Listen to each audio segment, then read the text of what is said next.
Harsch, and I'm doing today's little book tube on racism of a kind, and I'm going to be using Maritime History. The book we're going to be talking about, I wrote, and it's called A Circumnavigation Through Maritime History. And what led to this was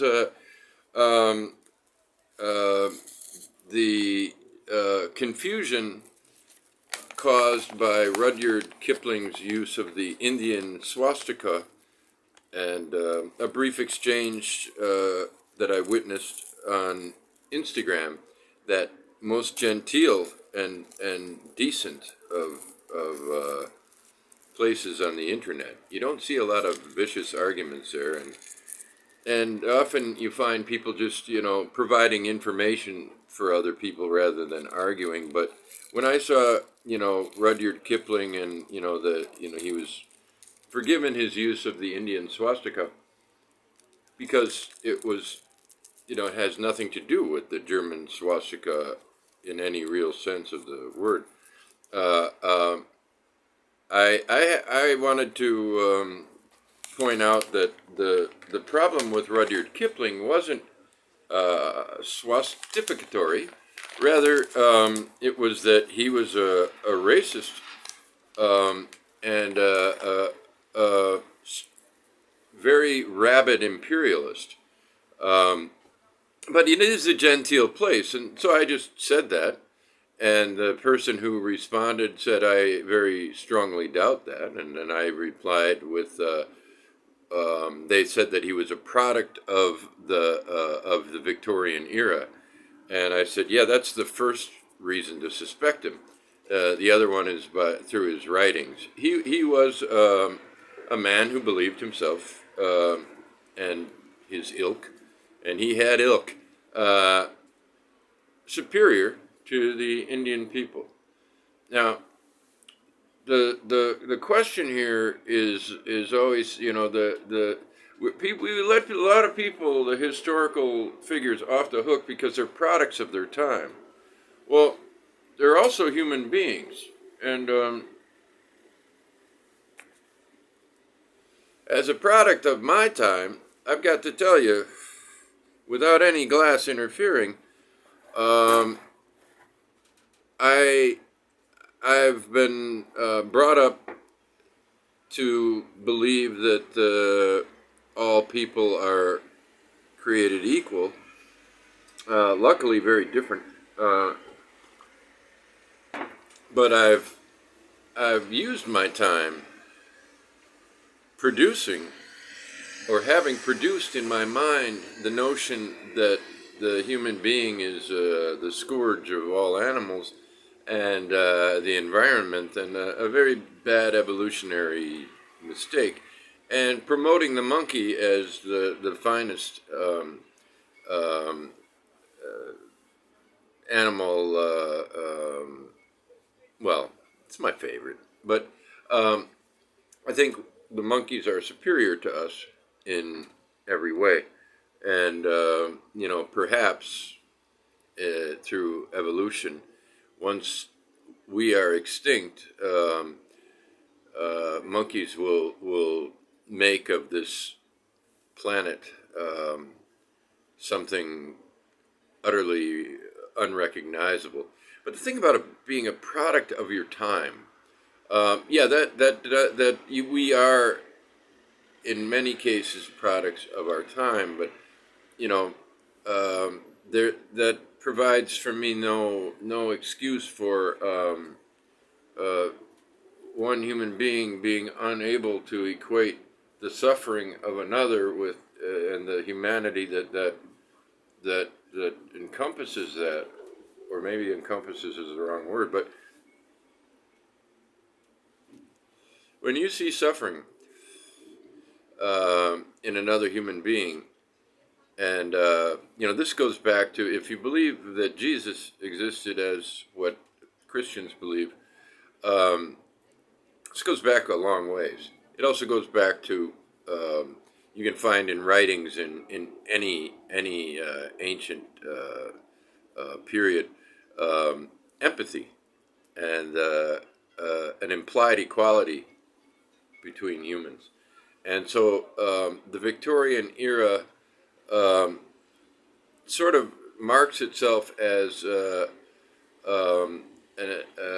powerfully economic driven era where it was in the interests of a select few to behave as if or believe conveniently that certain brown people were inferior.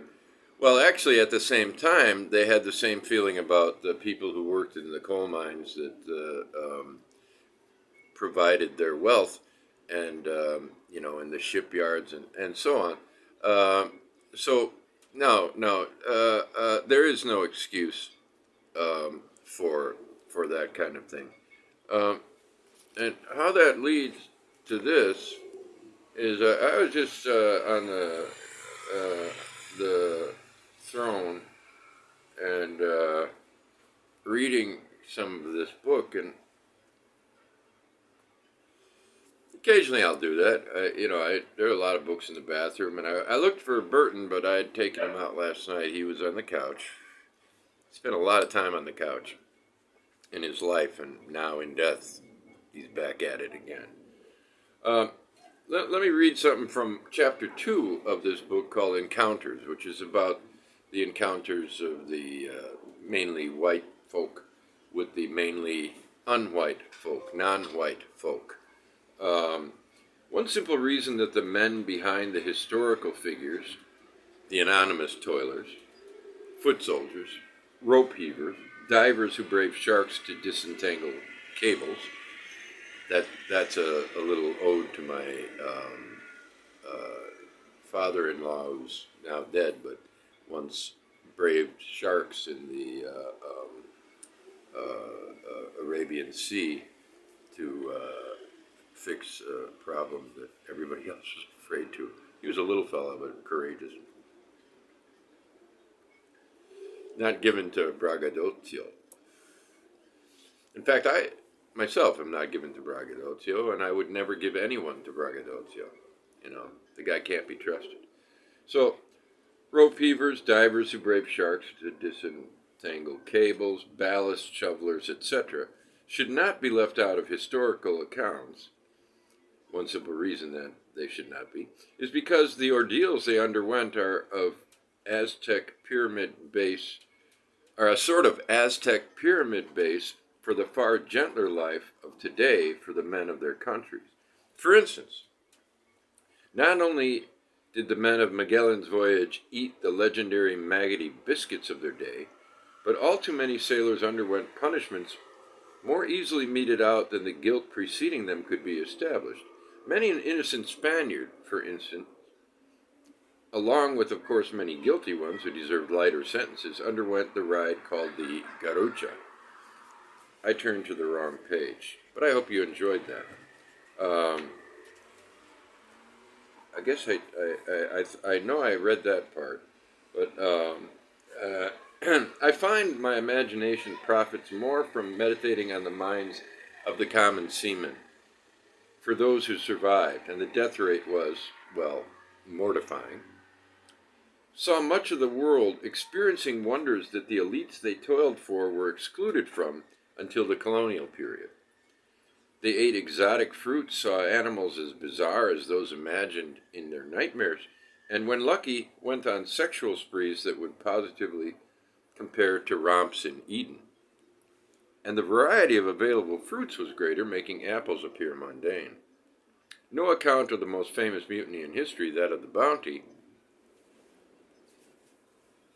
is complete without some empathetic contemplation of the mood of men who had gone from being the dregs of their own chill society to bedding gorgeous island women, a taste of freedom that could not but penetrate to the physiological core. From what could only be perceived as an unnaturally cruel life, solitary, poor, nasty, brutish, and short, in short, they appeared to have sailed to paradise. And if paradise had its esoteric rituals and social edicts, sailors were quite often to remain blissfully unaware of or unconcerned about them, while they were constantly reminded by maritime discipline of the differences between the two lives. Even before the famed mutiny, it appears that virtually no visit to Tahiti proceeded without incident. Sailors taking to the hills with a couple of women, sailors caught trading nails for sex, sailors hiding women on board, sailors overstaying shore leave, abandoning their posts for copulatory affrays amidst the luxurious island flora. The punishments they received surely led regularly to thoughts of escape from seamanship to a simpler and more pleasant life. Of course, such pleasant encounters tell very little of the sailor of the 15th to 18th centuries, and even these Tahitian holidays were not without venereal outbreaks. The many horrors of intercultural experience during these merry times are familiar. The decimation of native populations by disease, the return gifts of syphilis, the delivery of the Black Plague, perhaps initially from Crimea to Genoa. The story is oft told of stricken bodies being tossed from a fortress onto the Genoese invaders. But I prefer to cling to the wondrous a bit longer, and nothing is more wondrous to the northern man than the monkey. The 14th century North African Arab traveler and author Ibn Battuta certainly would have seen plenty of monkeys in his childhood around Tangier, and many more on his travels across northern Africa, through the Middle East, and throughout India. The mere sight of a monkey would not have earned a spot in his travelogue. It took the rather unusual episode of the rape of a 12-year-old girl by a monkey while he was in Sarandip, not so serendipitous, Ceylon, Sri Lanka, to earn the animal a place in his annals. Nearby, 3 centuries or so later, Tavernier, mentioned in chapter 1 of this book, devotes several pages to a description of a brand of fun Tamil people of southern India had with monkey tribes inhabiting their regions. It seems that along a well-maintained dirt road through the forest there lived 2 tribes of langurs, one on each side of the road. Locals amused themselves, and Tavernier, by occasionally staging a battle between the 2 tribes. Along a stretch of the road, the people would sporadically place large baskets of rice with bamboo sticks next to them. After the people receded a distance from which they could still witness the events, slowly the monkeys would descend from the trees and approach the rice, timidly at first, and then with bravado. Before long, the males of the tribes would be bashing each other with sticks. A long battle would ensue, and finally one side would win. On a good day, this was the end of it. On a bad day, monkeys died of fractured skulls. Typically, Tavernier reports, one uplifting aspect of the episode was that after the battle was won and the conquerors had eaten their share, they would offer rice to the females, only the females, of the defeated side. In addition, monkeys have long been linked to the sailor, who developed the habit of buying or trading for them in ports and keeping them as onboard pets.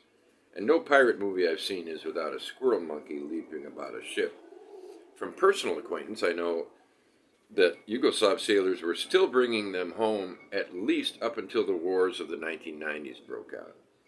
If by now the reader is thinking about parrots, that just contributes to the point, which is that hazardous lives seek relief and reward in the unique and exotic.